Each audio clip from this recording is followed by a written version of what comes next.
Hello friends, inspire video lecture सीरीजमध्ये आज आपलं पुन्हा एकदा स्वागत आहे. विद्यार्थी मित्रांनो, मागील पॉलिटीच्या लेक्चरमध्ये म्हणजेच भारतीय राज्यघटनेचा अभ्यास करताना आपण काय शिकलोय तर त्यामध्ये आपण प्रस्तावनेचा अभ्यास केला आहे, म्हणजेच प्रिॲम्बलचा अभ्यास केला आहे. राईट. त्यामध्ये आपण काय शिकलोय तर त्यामध्ये जे कीवर्ड्स आहेत त्यांचा आपण अभ्यास केला आहे. तर कीवर्ड्स कुठले होते ते तर जस्टिस, सेक्युलरिझम, इंटिग्रिटी. ओके, तर अशा प्रकारचे कीवर्ड्स होते त्याचा आपण अभ्यास केला आहे. त्याचबरोबर त्यांना आपण एक्सप्लेन पण करण्याचा प्रयत्न केला आहे. ओके, त्याचबरोबर जे हे प्रिॲम्बल आहे हे कशा प्रकारे ॲड केलं गेलं आहे त्यांचा आपण हे अभ्यास केला आहे. कुठकुठले वर्ड्स कोणत्या घटनेदुरुस्तीनुसार ॲड केले ते पण आपण त्यामध्ये बघितलं आहे. ओके, तर आज या व्हिडिओ लेक्चर सीरीजमध्ये आपण शिकणार आहोत जो आपल्या भारतीय कॉन्स्टिट्यूशनचा, भारतीय राज्यघटनेचा एक महत्त्वाचा टॉपिक आहे. तो म्हणजे एक महत्त्वाचा विषय आहे किंवा घटक आहे, तो म्हणजे मूलभूत हक्क. ओके, त्याला आपण काय म्हणतो, फंडामेंटल राईट्स. तर मित्रांनो, जे मूलभूत हक्क असतात तर ते काय असतात? मूलभूत हक्क म्हणजे काय असतो तर मूलभूत हक्क म्हणजे आपल्याला काहीतरी करण्याचं एक हक्क दिलेला असतो. म्हणजे हक्क म्हणजे काय की आपल्याला त्यापासून एक फ्रीडम असतं की ते आपल्याला आपल्यापासून ते कोणी हिसकवू शकत नाही. राईट ना. आपलं जे राईट्स असतात, जे हक्क असतात ते कोणी हिसकवू शकत नाही. म्हणजे ते आपल्याला करण्यापासून कोणी आपल्याला वंचित ठेवू शकत नाही. त्याला आपण एकदम सिम्पली हक्क म्हणू शकतो किंवा ते आपण करू शकतो. आपल्या मनापासून ते आपण कुठलीही गोष्ट करण्याचं आपल्याला जर इच्छा असेल आणि आपण ते करत असू तर त्याला आपण काय म्हणतो, ते आपले हक्क आहेत. ओके ना. तर अशा प्रकारे हे थोडेसे हक्क आहेत. तर त्यानंतर आता हे हक्क कधी ॲड केले, कशामध्ये ॲड केले, त्याचबरोबर ते हक्कांची आपल्यासाठी काय इम्पॉर्टन्स आहे त्याचा सर्व आजचा अभ्यास आपण या व्हिडिओ लेक्चरमध्ये पाहणार आहोत. ओके मित्रांनो, तर चला ह्या पाहूयात फंडामेंटल राईट्स. तर मित्रांनो, फंडामेंटल राईट्स जो पार्ट आहे तो आपल्या भारतीय कॉन्स्टिट्यूशनमध्ये खूप महत्त्वाचा टॉपिक आहे किंवा मुद्दा आहे. तर तो आपला भारतीय कॉन्स्टिट्यूशनमध्ये पार्ट 3मध्ये येतो. ओके, कुठे येतो?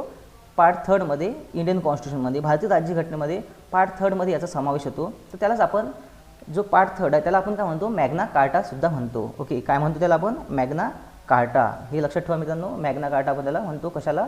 तर पार्ट 3ला. ओके, नंतर हे जे फंडामेंटल राईट्स आहेत तर हे आपल्या भारतीय राज्यघटनेमध्ये कुठे इन्क्ल्यूड आहेत तर ते आर्टिकल 12पासून तर 35पर्यंत इन्क्ल्यूड आहेत. कुठूनपर्यंत तर 12पासून, आर्टिकल 12पासून तर 35पर्यंत हे आपल्या भारतीय राज्यघटनेमध्ये त्यांचा समावेश झालेला आहे. ओके, तर त्यामध्ये मित्रांनो एक लक्षात ठेवा की 12 आणि 13 हे जे दोन आर्टिकल्स आहे हे स्टेट रिलेटेड आहे. म्हणजे हे स्टेटमध्ये डेफिनेशन आणि त्यांची माहिती सांगतात. ओके, तर जे बेसिकली जे फंडामेंटल राईट्सची स्टार्ट होते ते 14पासून तर 35पर्यंत होते. हे पण तुम्ही विद्यार्थ्यांनी लक्षात ठेवावं. नंतर प्रश्न येतो की आपण फंडामेंटल राईट्स कुठून घेतलेले आहेत. राईट ना.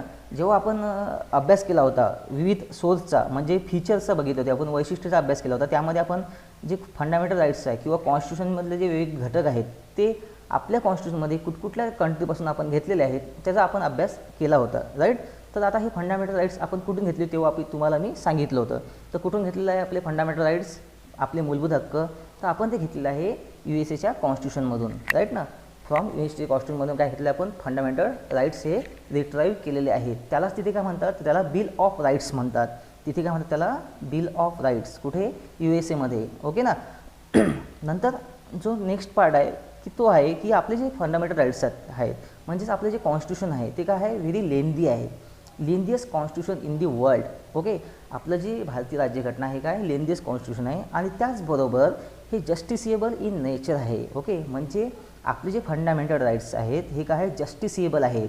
म्हणजेच जर आपल्यापासून जर आपले काही मूलभूत हक्क कोणी हिसकावून घेत असेल, आपल्याला आपल्या मूलभूत हक्कापासून कोणी जर आपल्याला वंचित ठेवत असेल तर आपल्याला काय आहे, आपल्याला त्याचा न्याय मागायला एक हक्क दिलेला आहे, जस्टिसिएबल आहे. म्हणजे आपण काय करू शकतो तर आपण आपला हक्क मागायला आपण काय करू शकतो की आपण त्याच्यासाठी, आपल्या हक्कासाठी सुप्रीम कोर्ट किंवा हायकोर्टमध्ये जाऊ शकतो जर आपल्याला या फंडामेंटल राईट्सपासून काय केलं, वंचित ठेवलं तर. ओके, म्हणजे जर एखादा व्यक्ती आहे त्याने आपल्याला आपले हक्क जे आहे, आपले हक्क हिसकावण्याचा किंवा आपल्याला वंचित ठेवण्याचा प्रयत्न केला तर आपण काय करू की आपण त्यासाठी आपल्याला दाद मागण्यासाठी आपण कुठे जाऊ शकतो तर सुप्रीम कोर्ट किंवा हायकोर्टमध्ये जाऊ शकतो. त्यालाच काय म्हणतात, जस्टिसिएबल इन नेचर. तर फंडामेंटल राईट्स जे आहे, जे मूलभूत हक्क आहे ते काय आहे, जस्टिसिएबल इन नेचर. ओके, लक्षात आलं हे? तर हे काय लक्षात आलं यामध्ये? आता या स्लाईडमध्ये आपण काय शिकलो आहे तर त्यामध्ये फंडामेंटल राईट्स कुठल्या पार्टमध्ये येतो, 3rd पार्टमध्ये मॅग्ना कार्टा असतो. ओके, कुठल्या आर्टिकल्समध्ये समावेश होतो आपल्या इंडियन कॉन्स्टिट्यूशनच्या? हा जो पार्ट आहे तो हा आहे 12पासून तर 35पर्यंत. नंतर आपण हे USA मधून घेतलेलं आहे. USA मध्ये त्याला बिल ऑफ राईट्स म्हणतात. व्हेरी लेंदी कॉन्स्टिट्यूशन आहे आपलं, हे आपल्याला सर्वांना माहीतच आहे. आणि त्याचबरोबर काय आहे, हे जस्टिसेबल नेचर आहे. म्हणजे आपल्या अधिकारांचं जर कोणी हनन केलं किंवा आपल्याला वंचित ठेवलं तर आपल्याला काय आहे, सुप्रीम कोर्ट किंवा हायकोर्टमध्ये दाद मागण्याची आपल्याला काय आहे परमिशन आहे किंवा आपला तो हक्क आहे. ओके, तर हे विद्यार्थी मित्रांनो एवढं इथं लक्षात ठेवावं. आता नेक्स्ट काय आहे, तर नेक्स्ट आहे guarantee to all person without any discrimination. Okay, म्हणजे guarantee to all person without any discrimination हे आपल्याला काय करते, आपल्याला फंडामेंटल्स प्रोव्हाइड करतात. ओके, म्हणजे जे फंडामेंटल राईट्स आहेत, जे मूलभूत अधिकार आहेत, हे आपल्याला विदाउट डिस्क्रिमिनेशन प्रोव्हाइड केलेले आहेत. आता तुम्हाला बाजूच्या पिकमध्ये दिसतात की इथे एक मुकेश अंबानी सर आहेत, राईट ना, आणि इथं एक आपला गरीब शेतकरी आहे. ओके, आता मुकेश अंबानी सर हे खूप अमीर आहेत, खूप रिच पर्सन आहेत, राईट ना, आणखी एकदम फेमस व्यक्तिमत्व आहे ते. पण आपला जो साधा शेतकरी असतो तो रिच पर्सन असतो आणि त्याचबरोबर तो एक गरीब माणूस आहे, राईट. पण जे आपले फंडामेंटल राईट्स आहेत, मूलभूत हक्क आहेत, हे या दोन्ही व्यक्तींना सेम आहेत. ओके, हे दोन्ही व्यक्तींना सेम आहेत. इथं कोणत्याच ग्राउंडवरती डिस्क्रिमिनेशन होत नाही. आपले फंडामेंटल राईट्स हे आपल्याला प्रत्येक व्यक्तीला काय आहे समान आहेत आणि आपल्या कॉन्स्टिट्यूशनमध्ये याची आपल्याला काय केलेलं आहे गॅरंटी दिलेली आहे. ओके, आपल्या कॉन्स्टिट्यूशननी. नेक्स्ट जो आहे मित्रांनो तो आहे to afford equality dignity of India. Okay, म्हणजेच टू अफोर्ड इक्विलिटी म्हणजेच आपलं जे भारतीय कॉन्स्टिट्यूशन आहे त्यामध्ये जे फंडामेंटल राईट आहेत ते काय करतात, आपल्याला इक्विलिटी प्रोव्हाइड करतात. ओके ना, म्हणजे प्रत्येक व्यक्तीला इक्विलिटी प्रोव्हाइड करतात. तर ते कशासाठी, dignity and unity of India, म्हणजे आपली प्रतिष्ठा गौरव वाढवण्यासाठी, त्याचबरोबर आपल्या देशाची एकात्मता आणि इंटिग्रिटी म्हणजे एकात्मता वाढवण्यासाठी. ओके, तर हे आपल्याला काय करतात इक्विलिटी प्रोव्हाइड केलेलं आहे. तर कशासाठी, dignity and unity of India. Okay, नंतर मित्रांनो to prevent establishment of an authoritarian and despotic rule in India country. Okay, म्हणजेच जर समजा एखादी ऑथॉरिटी आहे किंवा एखादी सरकार आहे, तर त्यांनी एखादं प्रायव्हेट ऑथॉरिटी किंवा सरकार आपल्यावरती आपल्या अधिकारापासून वंचित ठेवू शकत नाही. जर अधिकार आहे आपला, समजा फॉर एक्झाम्पल मला कुठं फिरायला जायचं आहे आणि मला जावंसं वाटतं आहे. ओके, तर माझा तो अधिकार आहे, तर मला कुठली एखादी ऑथॉरिटी सांगू शकत नाही की तुम्ही इथं जाऊ शकत नाही म्हणून. आणि त्याचबरोबर आपल्यावरती कुठले डिस्पोटिक रूल म्हणजेच आपण फॉर एक्झाम्पल म्हटलं तर हिटलरशाही जी असते ती आपल्यावरती कोणी करू शकत नाही. हे कुठं दिलेलं आहे, आपल्याला कॉन्स्टिट्यूशनमध्ये दिलेलं आहे पार्ट 3 मध्ये. त्याला आपण फंडामेंटल राईट्सचं हे काय एक फीचर्स आहे. ओके, नंतर आहे मित्रांनो to establishing a government of law not of men. Okay, म्हणजे establishing government of law and not of men, म्हणजे जे आपलं जे गव्हर्नमेंट आहे, आपलं भारतीय जे गव्हर्नमेंट आहेत ते कशावरती बेसवर आहे, ते लॉच्या बेसवर चालणार आहे. ओके, म्हणजेच समजा आता मोदीजी आपले पंतप्रधान आहेत, तर मोदीजींना काय आहे जे पण डिसिजन घ्यावे लागतील ते आपल्या संविधानाच्या चौकटीच्या आतमध्ये घ्यावे लागतील. संविधानाच्या बाहेर जाऊन ते डिसिजन घेऊ शकत नाहीत. ओके, म्हणजे त्यांना जे संविधानिक प्रोसेस आहे तेच फॉलो करावं लागेल.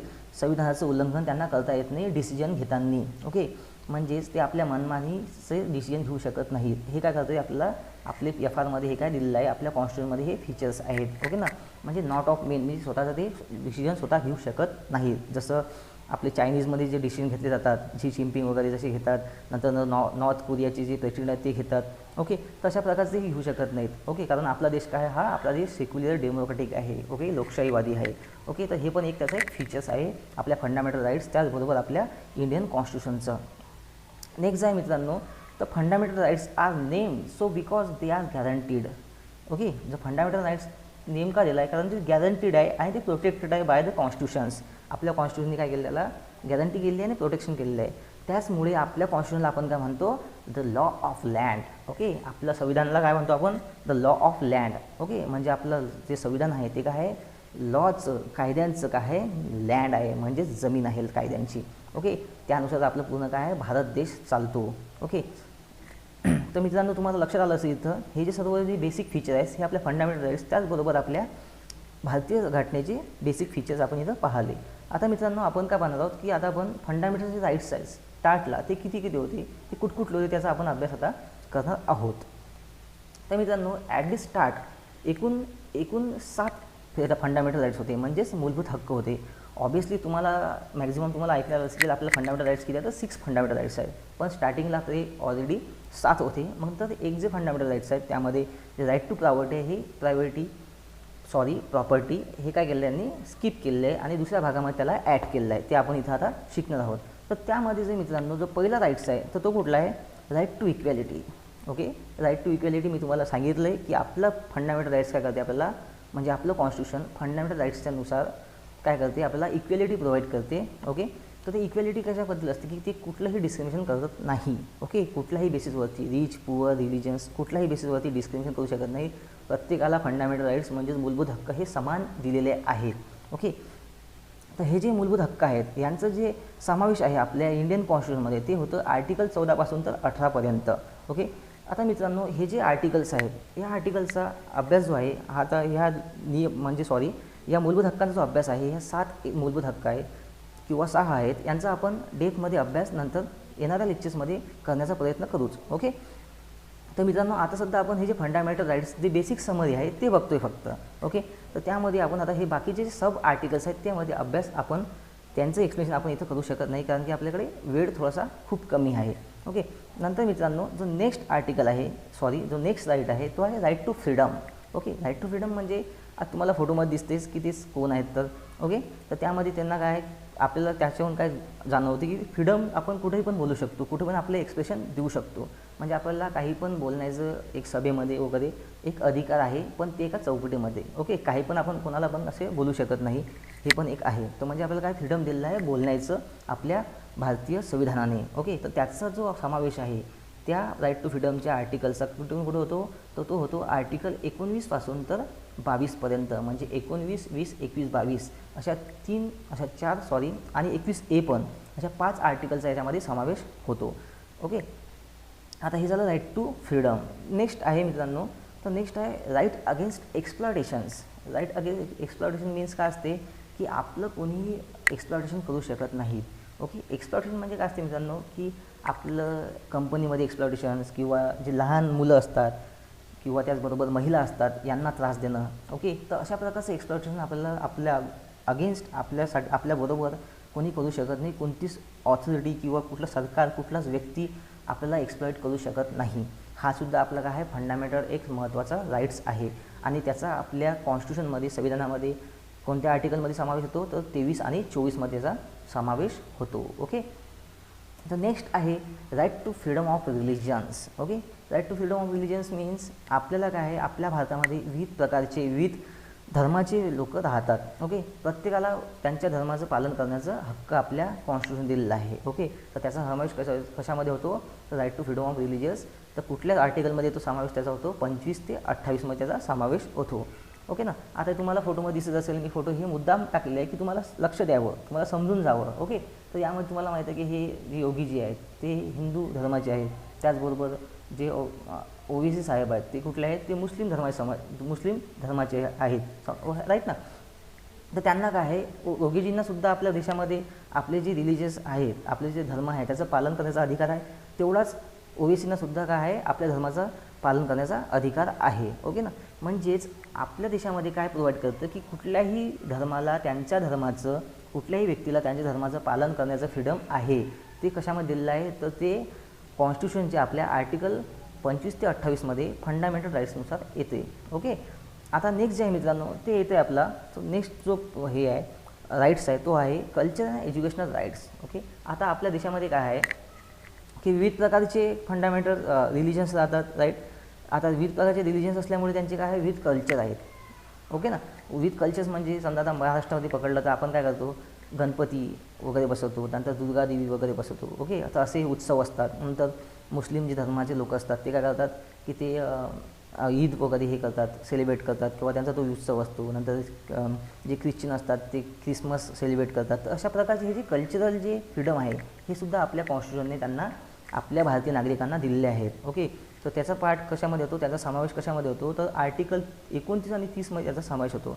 त्याचबरोबर एज्युकेशनल राईट्ससुद्धा आपल्या त्या आर्टिकलनुसार त्यांना दिलेले आहेत. ओके, तर हे झालं all about culture and educational rights. तर next one is that right to property. Okay, the most important article in this lectures. Okay, आणि त्याचबरोबर next one is also. Okay, ते आर्टिकल आहे 32. ते पण याच्यावर आपण अभ्यास करूयात. ओके, तर पहिलं जे आहे राईट टू प्रॉपर्टी मित्रांनो, राईट टू प्रॉपर्टी हा जो आर्टिकल आहे हा महत्त्वाचा आर्टिकल होता आधी. तर तो आपल्या कॉन्स्टिट्यूशनमध्ये जो मूळ कॉन्स्टिट्यूशन त्यामध्ये फंडामेंटल राईट्समध्ये यायचा. ओके, पण आता काय केलं आहे त्यामध्ये 44व्या घटना दुरुस्तीनुसार 1978ला त्याला काय केलं आहे, दुसऱ्या पार्टमध्ये टाकलं आहे. तर तो पार्ट जो आहे तो पार्ट 12 आहे, 12 पार्टमध्ये टाकलेलं आहे. आणि आता त्याचा आर्टिकल आहे 300A.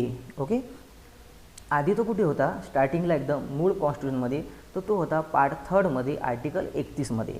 राईट, आता कुठे त्याला मूव्ह केलेलं आहे, कुठल्या घटनेदुरुस्तीनुसार, 44व्या घटनेदुरुस्तीनुसार त्याला मूव्ह केलेलं आहे 1978ला पार्ट 12मध्ये. आणि आता आर्टिकल आहे 300A. ओके विद्यार्थी मित्रांनो, हे सर्व जे डिटेल्स आहे मी तुम्हाला सांगतो आहे, हे तुम्ही एक नोटबुक वगैरे घेऊन हे लिहून ठेवावं. ओके, त्यामुळे काय की याच घटकांवरती प्रश्न वारंवार येत असतात.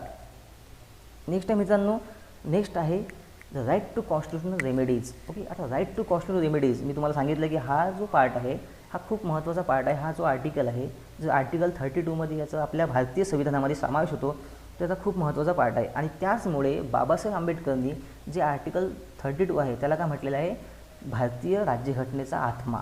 काय म्हटलं त्याला, भारतीय राज्यघटनेचा आत्मा म्हटलेला आहे आर्टिकल 32ला. तर असं का मित्रांनो, हे आपल्याला माहीत असणं आवश्यक आहे. तर असं का आहे की जे आपले फंडामेंटल राईट्स आहे याचं जर आपलं हनन केलं कोणी, आपल्यापासून जर आपले मूलभूत हक्क हिसकावून घेण्याचा प्रयत्न जर कोणी केला किंवा आपल्याला त्यापासून वंचित ठेवलं, तर मग आपण जावं कुठे, न्याय कुठं मागावा. ओके ना, तर आपण मग तो कशानुसार आपण मागू शकतो, तर ते राईट्स जे आहे ते आपल्याला कोण दिलेलं आहे, ते आर्टिकल 32नुसार आपल्याला प्रोव्हाइड होतात. त्यामध्ये विविध राईट्स असतात, हेवियस कॉर्पस वगैरे असे, ते पण आपण बघणार आहोत. तर जे राईट्स आहेत त्यानुसार आपण काय करू शकतो, आर्टिकल 32नुसार सुप्रीम कोर्ट किंवा हायकोर्टमध्ये दाद मागू शकतो जर आपल्या मूलभूत हक्कांचं हनन झालं तर. ओके, तर हा जो आर्टिकल आहे मित्रांनो, हा खूप महत्त्वाचा आर्टिकल आहे. यावरती वारंवार प्रश्न आपल्या एक्झाममध्ये आपल्याला बघायला मिळतातच. ओके, तर मित्रांनो या आर्टिकलबद्दल इन डेप्थमध्ये आपण अभ्याससुद्धा करणार आहोत.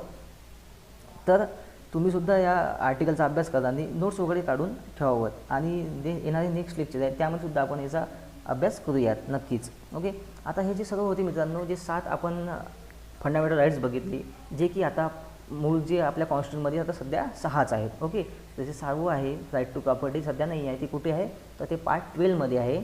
कुठल्या याच्यामध्ये, तर 300A मध्ये कुठल्या घटना दुरुस्तीनुसार ते मूव्ह केलेलं आहे, तर 44वी घटना दुरुस्ती 1978. मी तुम्हाला हे वारंवार का सांगतो आहे, कारण की माझ्या बोलण्याने सुद्धा तरी तुम्हाला तुम्ही ते वारंवार तुमच्या कानावरती पडेल आणि तुम्हाला ते लक्षात येऊन जाऊ शकते.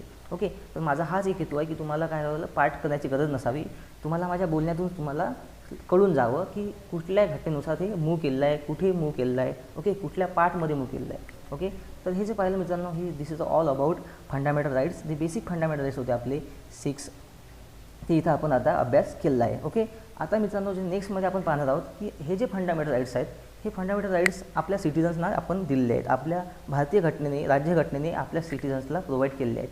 मग यामधील जे असे काही राईट्स आहेत फंडामेंटल राईट्स, की ते फक्त भारतीय नागरिकांना आहेत. आणि काही जे फंडामेंटल राईट्स आहेत ते काय आहेत, भारतीय नागरिक त्याचबरोबर विदेशी नागरिकांना सुद्धा ते दिलेले आहेत आपल्या संविधानाने. ओके, तर ते आता आपण 1 by 1 त्यांना बघूयात. तर मित्रांनो आता आधी जे आहेत जे फंडामेंटल राईट्स आहेत ते फक्त काय आहेत, only to citizen not to foreigners. Okay, म्हणजे ते विदेशांसाठी, विदेशी नागरिकांसाठी नाही आहे. तर ते कुठकुठले आहेत ते पाहूयात. तर मित्रांनो त्यामध्ये येतात आर्टिकल 15, 16, 19 अँड 29 अँड 30. ओके, तर हे जे आहेत हे आर्टिकल्स आपलं काय फक्त नागरिकांसाठी, भारतीय नागरिकांना अवेलेबल आहेत. आता हे आर्टिकल कुठले आहेत, तर पहिलं जे आर्टिकल आहे आर्टिकल 15, हे काय आहे की त्यामध्ये जे नागरिक आहेत भारतीय नागरिक आहेत त्यांच्यामध्ये आपण डिस्क्रिमिनेशन करू शकत नाही, कोणीच डिस्क्रिमिनेशन करू शकत नाही. कुठल्या बेसिसवरती, की त्यांची जात काय आहे, धर्म काय आहे, सेक्स काय आहे, किंवा त्याचं बर्थ ऑफ प्लेस, या बेसिसवर त्यांचं आपण डिस्क्रिमिनेशन करू शकत नाही. ते येते आर्टिकल 15मध्ये. ओके, हा जो आर्टिकल आहे फक्त इंडियन सिटिझनलाच अवेलेबल आहे.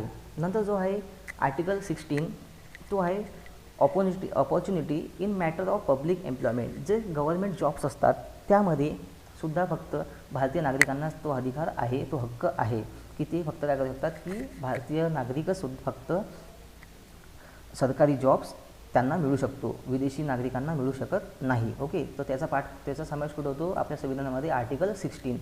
ओके, तो नेक्स्ट जो आहे प्रोटेक्शन ऑफ 6 राईट्स, ते आपण पाहिले बघूयात. तर ते कुठले आहेत, की speech of expression, assembly, association, movement, resident and professions. तर याचा जो समावेश होतो तो आर्टिकल 19मध्ये येतो. तो आर्टिकल जो 19 आहे हा सुद्धा फक्त भारतीय नागरिकांनाच अवेलेबल आहे. ओके, फॉरेनर्स विदेशी नागरिकांना हा अवेलेबल नाही. नंतर आहे मित्रांनो जो नेक्स्ट आहे आर्टिकल 29. तर ह्यामध्ये काय आहे की protection of language, script, culture and minorities of minorities. म्हणजे मायनॉरिटीज जे असतात आपल्या देशामध्ये त्यांचं काय आहे की भारतीय संविधानाने प्रोटेक्शन दिलेलं आहे त्यांना. तर कशाला दिलेलं आहे प्रोटेक्शन? तर त्यांच्या लँग्वेजला, त्यांच्या स्क्रिप्टला आणि त्यांच्या कल्चरला. हे आपल्या गव्हर्नमेंटचं काय एक हक्क आहे, कर्तव्य आहे की त्यांच्या स्क्रिप्टचं, लँग्वेजचं, कल्चरचं काय आपण जतन करायला हवं. ओके, तर हे सुद्धा फक्त कोणासाठी अवेलेबल आहेत? हे भारतीय नागरिकांसाठीच फक्त अवेलेबल आहे. आर्टिकल 29मध्ये त्यांचा समावेश होतो. ओके, तर नेक्स्ट आहे की त्यांचं काय आहे आर्टिकल 30. तर यामध्ये सांगितलं आहे मित्रांनो की त्यांना हे जे मायनॉरिटीज आहेत त्यांना आपले जे एज्युकेशनल इन्स्टिट्यूशन आहेत तर ते स्थापन करण्याचा अधिकार आहे. एज्युकेशनल इन्स्टिट्यूशन्स स्थापन करण्याचा अधिकार कोणाला आहे? तर ह्या मायनॉरिटीजना आहेत. तर त्याचा समावेश कुठं होतो? आर्टिकल 13. आणि हे सुद्धा आर्टिकल फक्त इंडियन नागरिकांना, इंडियन सिटीजनना फक्त अवेलेबल आहे. ओके, मग यामध्ये आपण काय काय बघितलं आहे? तर कोणकुठले आर्टिकल्स फक्त भारतीय नागरिकांना अवेलेबल आहेत? तर आर्टिकल 15, 16, 19, 29 आणि 30. ओके, हे जे 5 आर्टिकल आहेत, हे 5 मूलभूत हक्क आहेत, हेच फक्त आपल्या भारतीय नागरिकांना अवेलेबल आहेत आणि फॉरेनर्सला अवेलेबल नाहीत. आणि हे सोडून जे बाकीचे असतील ते काय असतील? हे दोघांना अवेलेबल असतील. म्हणजेच मित्रांनो या घटकांवरती वारंवार आपल्याला प्रश्न विचारले गेलेले आहेत. ओके, जर आपण मागील प्रश्नपत्रिका बघितल्या आणि चाळल्या तर तुम्हाला लक्षात येईल की या घटकांवरती कशा प्रकारचे प्रश्न हे आलेले असतात. ओके, आपल्याला एक सेंटेन्स दिलेलं असतं, which of the following is not fundamental rights not available to foreigners, असा प्रकारचा प्रश्न असतो आपल्याला. ओके, म्हणजे खालीलपैकी कुठला जो राईट्स आहेत ते फॉरेनर्ससाठी अवेलेबल नाही आहेत आणि आपल्याला ते ओळखायचं असतं.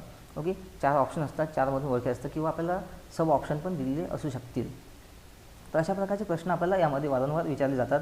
तर त्यामध्ये विद्यार्थ्यांनी काय करावं की जे फॉरेनर्ससाठी अवेलेबल नाहीत आणि इंडियन सिटीजनसाठी अवेलेबल आहेत तेच फक्त लक्षात ठेवायचे. राईट ना, म्हणजे जे आहेत फक्त भारतीयांसाठी ते लक्षात ठेवायचे, उरलेले सगळे आहेत दोघांसाठी अवेलेबल आहेत. Okay, right. तर यामध्ये कुठकुठले अवेलेबल आहेत? 15, 16, 19, 29, 30 असे पाठच करून ठेवायचे हे.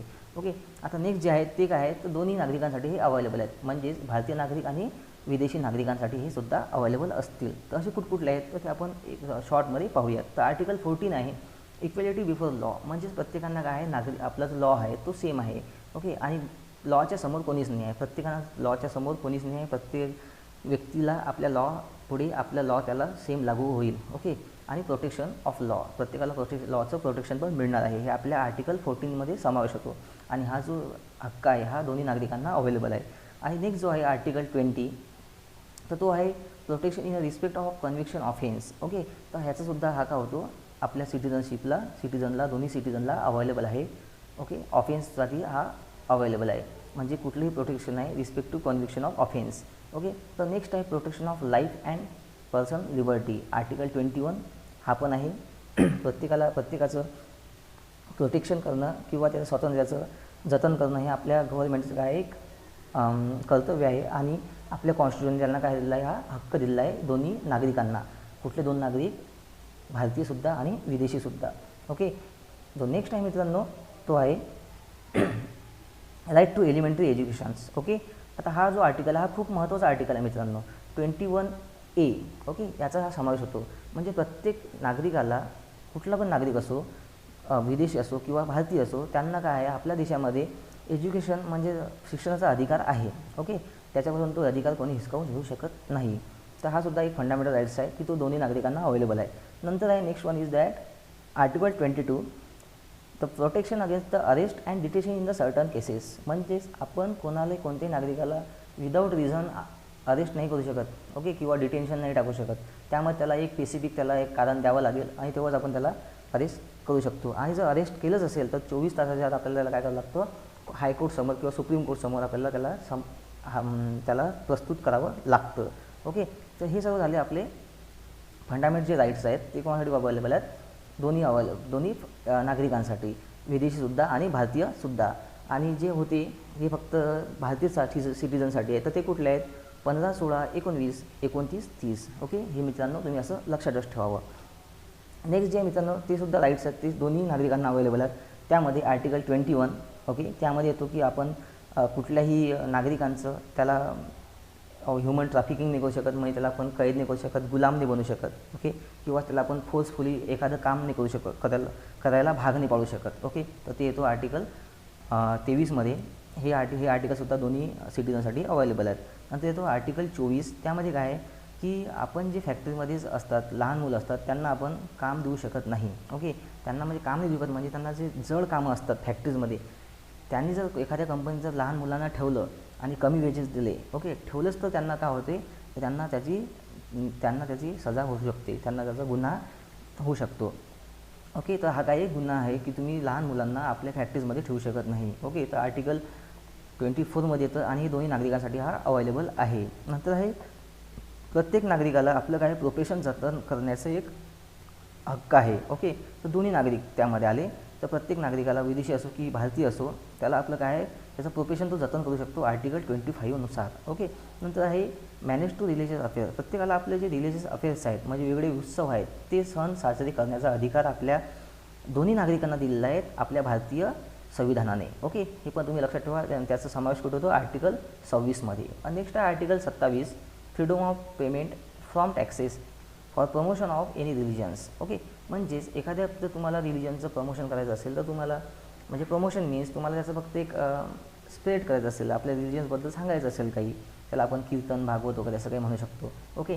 तर तुम्हाला उपदेश म्हणू शकतो त्याला आणखी. तर तुम्हाला असं करायचं असेल की तर त्या गोष्टीसाठी तुम्हाला टॅक्सेस वगैरे लागत नाही. आपल्या कॉन्स्टिट्यूशनने हे दोन्ही नागरिकांना काय दिलेला आहे, एक हक्क दिलेला आहे आणि त्याचा समावेश कुठं होतो, आर्टिकल 27मध्ये त्याचा समावेश होतो, ओके. नेक्स्ट आहे मित्रांनो, freedom from attending any religious instruction or worship in a certain educational institute, okay. म्हणजे फ्रीडम आहे आपल्याला, जर तुमचं जे रिलिजियस इन्स्ट्रक्शन असेल पण कुठल्या, तर एज्युकेशनल इन्स्टिट्यूशनमध्ये, ओके. जर तुम्हाला एखादं रिलिजियस इन्स्टिट्यूशन असेल आणि त्यामुळे तुम्ही जर तुमच्या रिलिजियसबद्दल इन्स्ट्रक्शन देऊ शकता, ओके. जर कधी पण जर तुमचं रिलिजियस इन्स्टिट्यूशन असेल तर, ओके. पण जर ते सरकारी कॉलेजेस, स्कूल असेल, तर त्यामुळे तुम्ही कोणत्याही धर्माचा रिलिजियस इन्स्ट्रक्शन वगैरे देऊ शकत नाही. कारण सरकारी कॉलेजमध्ये काय असतात, वेगळ्या धर्माचे लोक असू शकतात, ओके, मे बी, आणि ते काही त्या प्रकारे एक डिस्क्रिमिनेशन होईल, धर्मामध्ये त्याचा एक दुरावा निर्माण होऊ शकतो. म्हणून हे फ्रीडम काय दिलेलं आहे, फक्त रिलिजियस इन्स्टिट्यूशनसाठीच दिलेलं आहे, ओके. तर मित्रांनो, आर्टिकल 28सुद्धा काय आहे, दोन्ही भारतीय नागरिकांना अवेलेबल आहेत, ओके मित्रांनो. तर आता आपण काय बघितलं की कुठकुठले आर्टिकल्स दोन्ही नागरिकांना अवेलेबल आहेत. तर त्यामध्ये कुठकुठलं होते, तर त्यामध्ये जो फर्स्ट होतं 15, राईट ना, नंतर 16, नंतर 19, ओके, नंतर 29 आणि 30. हे जे 5 आर्टिकल होते, हे काय होते, फक्त भारतीय नागरिकांना अवेलेबल होते. आणि जर तुम्ही फक्त हे 5च आर्टिकल व्यवस्थित लक्षात ठेवले, तर जे बाकीचे होते आर्टिकल्स, ते काय बाकी सर्वांना होते, म्हणजे दोन्ही नागरिकांना होते. फक्त त्यामध्ये एक सांगायचं राहिलं एक कन्सेप्ट, की तो एक्सेप्ट एनिमीज म्हणजे की ते एनिमीला नसतील, आपल्या जे एनिमीज असतील आपल्या देशाचे, त्यांना नसतील. बाकी दोन्ही विदेशी नागरिकसुद्धा आणि भारतीय नागरिकसुद्धा ना ते आर्टिकल्स अवेलेबल असतील, ओके. फंडामेंटल राईट्स अवेलेबल असतील. कुठले सोडून फक्त, तर ते होते 15, 16, 19, 29 आणि 30. हे सोडून बाकीचे जे फंडामेंटल राईट्स आहेत, हे सर्व नागरिकांना अवेलेबल आहेत.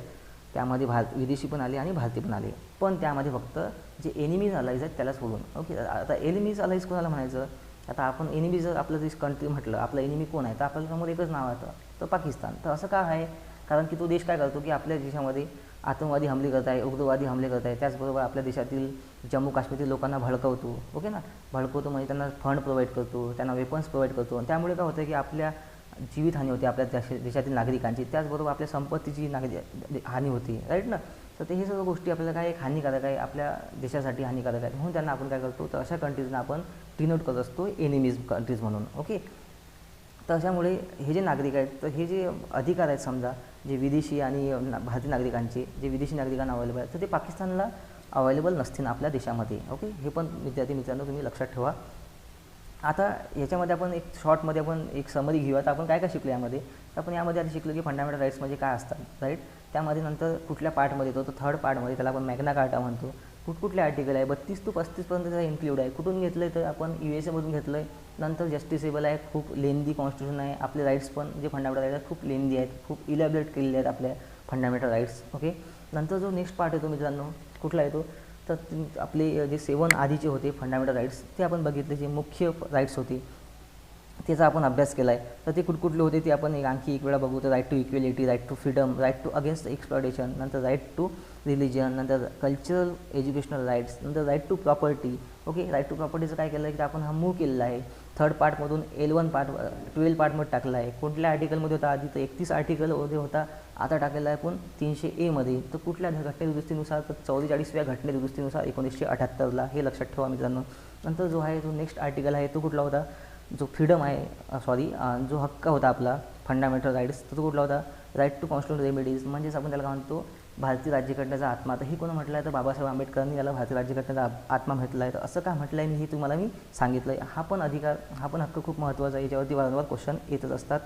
तो आपण डिटेलमध्ये अभ्यास करणं हे गरजेचं आहे विद्यार्थी मित्रांनो. नंतर नेक्स्ट जे बघितलं की कुठले फंडामेंटल राईट्स भारतीय नागरिकांना अवेलेबल आहेत आणि कुठले फक्त भारतीय नागरिकाला अवेलेबल आहे आणि कुठले दोन्ही नागरिकांना अवेलेबल आहेत. दोन्ही नागरिक कुठले? तर विदेशी आणि भारतीय, त्यामध्ये एनिमीज कंट्रीज सोडून. ओके, एनिमीज अलाईज सोडून. तर कुठले अवेलेबल होते भारतीय नागरिकांसाठी? तर भारतीय नागरिकांसाठी त्यामध्ये बघितलं आपण की त्यामध्ये 15, आणखी कुठलं होते 15 नंतर 19 होतं, नंतर 29, 30. तशा प्रकारचे नागरिक जे होते फंडामेंटल राईट्स ते फक्त कोणासाठी अवेलेबल आहेत? ते फक्त भारतीय नागरिकांसाठी अवेलेबल होते. ओके, आणि बाकीचे होते ते सर्व दोन्ही नागरिकांसाठी अवेलेबल असतील. ओके, तर 15, 16, 19, 29 आणि 30 असे हे 5 आर्टिकल्स आहेत. हे फक्त भारतीय नागरिकांना अवेलेबल आहेत, सिटीजन विदेशी नागरिकांना अवेलेबल नाहीत. ओके मित्रांनो, तर अशा प्रकारे या व्हिडिओ लेक्चरमध्ये आपण फंडामेंटल राईट्स जे आहे याची समरीचा अभ्यास केला आहे. ओके, आता हा जो याच्यामध्ये डिटेलमध्ये आणखी वेगवेगळे जे आपले फंडामेंटल राईट्स आहेत, जे 6 राईट्स आहेत, याचा आणखी डेप्थमध्ये जर अभ्यास करायचा म्हटलं तर आणखी त्याचा वेगळे त्याचे सब पार्ट आहेत, त्याचा आपण अभ्यास करावा लागेल. ओके, तर ते आपण येणाऱ्या व्हिडिओ लेक्चरमध्ये जर आपल्याला पॉसिबल असेल, आपल्या 30 डेजमध्ये जर आपल्याला वेळ भेटला तर आपण ते नक्कीच कव्हर करण्याचा प्रयत्न करूयात. ओके मित्रांनो, तर या व्हिडिओ लेक्चरमध्ये आपण इथंच थांबूयात. पुढच्या व्हिडिओ लेक्चरमध्ये आपण पुन्हा भेटूयात. तोपर्यंत मित्रांनो धन्यवाद. Thank you so much for watching this video. Subscribe our channel, like and share our videos, and you can follow us on Facebook, Instagram and Telegram also. Thank you so much once again.